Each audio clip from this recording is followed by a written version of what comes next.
With the 2026 World Cup being just a couple days from now and with all of the World Cup songs released, here are the 10 worst World Cup songs of all time. At number 10, we have Jump by J Balvin and Amber Mark featuring Travis Baker and Steve Vai. Now, this is Coca-Cola's anthem for this year's World Cup, and judging by where we're coming from, I mean The Days of Waving Flag by Kenan, which is also a Coca-Cola song in 2010. This doesn't really hold up for me as much when it comes to how culturally relevant or relatable or even memorable it is. Nah, I don't see us chanting the song in years. I'm not even sure anyone noticed Coca-Cola has picked their theme song for this year. That's sort of how very not that song this song is. I'm sorry. It's probably even unfair of me to compare the song to Waving Flag season in 2010 because, like, what the hell? At number 9, we have Illuminate by Jesse Reyes and Eliana. This is also from this year's World Cup album 2026. Now, by 2026 standard, this is probably not a bad song, but generally it also doesn't hold up for me compared to the array of very good World Cup songs that we have from over the years. It's definitely one of those few good songs so far from this year's World Cup album. So if you want songs from this year's World Cup album so badly, this could work for you. But generally, it's not as exciting for me. I don't know. The lyrics just seems very flat to me, and the melody doesn't really hold up as much. I don't exactly hate the song. I just wouldn't play it for no reason exactly. And it sort of strikes me like a random pop song that was just slotted into the World Cup album just to tick a box. No offense to anyone involved, sorry. At number 8, we have Echo by Daddy Yankee and Shinsia. This is also from this year's album. Damn, it looks like 2026 is actually battling 2022 in having some of the worst World Cup songs ever. Now, this song is not the most damning. It doesn't just hold up, compared to the other good World Cup songs that we have out there. It's an okay song in that it just doesn't evoke as much emotional rush like you typically expect from a World Cup song. It's just one of those songs that is just there, but it's not one that you miss or you want to come back to when you stop playing it. The lyrics and melody is just as basic as it gets, and there's hardly any climax in the song. It's not even up to 2.5 minutes. That's sort of how I think even Daddy Yankee and Shinsia are just so over the song even. Again, it's an okay song by 2026 standards, but it doesn't hold up compared to its predecessors. And bearing certain criteria in mind, like how culturally relevant it is, how memorable it is, nah, it just doesn't cut it for me, I'm sorry. At number 7, we have Go by Lisa, Anita, and Rema, also from 2026 World Cup album. What the hell happened this year, man? With this song, it makes me wonder if Cat Eye missed their way, because this would have worked as some K-pop song or one, commercial record, but I'm not sure it's exactly World Cup appropriate. The lyrics as well does not exactly evoke anything for me. Like, my body goes cool, but like, the least we can come up with is a sort of coherent lyrics that is fitting to the theme of the soundtrack. And I think the lyrics of these songs are a bit too flat for me. I'm sorry. It feels like a song that was just put together without any thought or consideration of the theme. And that is like, I don't know, this song sounds like sounds and not music for the occasion in question, if you get what I mean. The melody exactly doesn't evoke anything as much. So you're definitely not missing anything out if you've not listened to this song, trust me. On to the 6 worst World Cup songs of all time, we have Light the Sky by Nora Fateh, Balkis, Rama Raid, and Red One. This is from the 2022 album.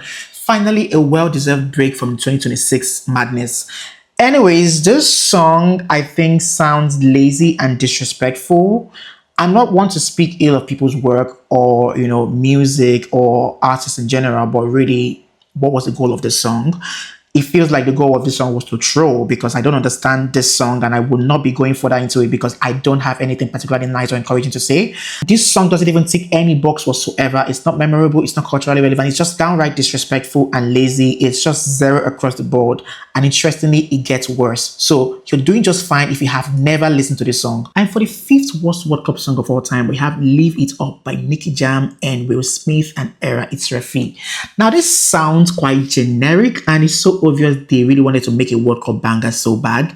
I think the desperation and excessive obsession to want to make something so iconic overrode the effort they should be investing into making the record more exciting. I won't call this an entirely bad song. It's just flat and doesn't lead up anywhere. The lyrics do not get you up in any way, and it just sounds like sound and not exactly like music. I was so glad for the song to be over. Like, I couldn't wait for it to finish. At number 4, we have Boom by Anastasia. That's from the 2022 World Cup album.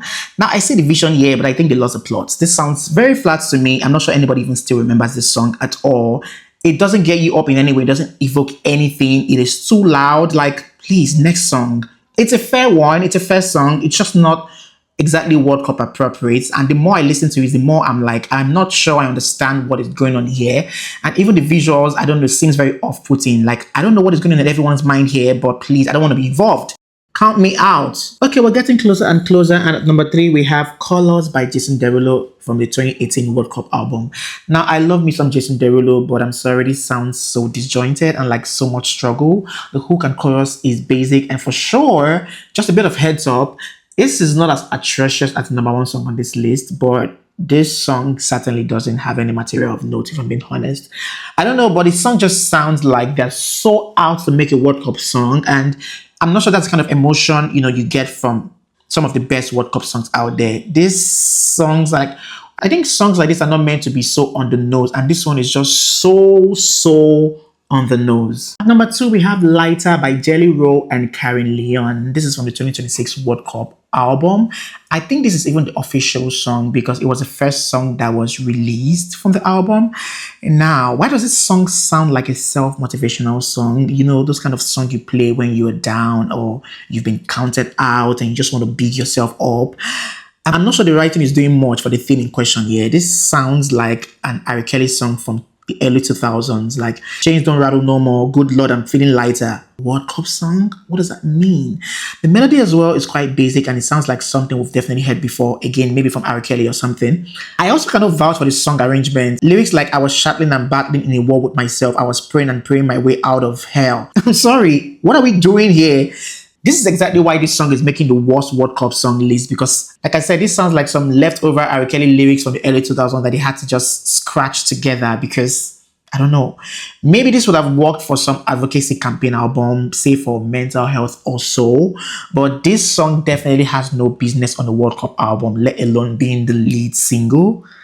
I mean, you're saying, Devil Try to Catch Me Now. Girl, maybe this could work for a gospel album. But please, like, the overall writing, I think, is bland. This song, I will tell you for free, it does nothing for nobody. It is one of those songs you cannot wait for it to finish as well. Like, this song will make you want to apologize to other World Cup songs. And I tell you, I think 2026 World Cup album, please. And now to the worst World Cup song of all time. The hell, we have Tuko Taka by Nicki Minaj, Maluma, and Co. This is atrocious. This is disrespectful. This is... I'm sorry, but like, did she get the brief? I mean, Nicki Minaj, like, what are we doing here? What are these lyrics exactly?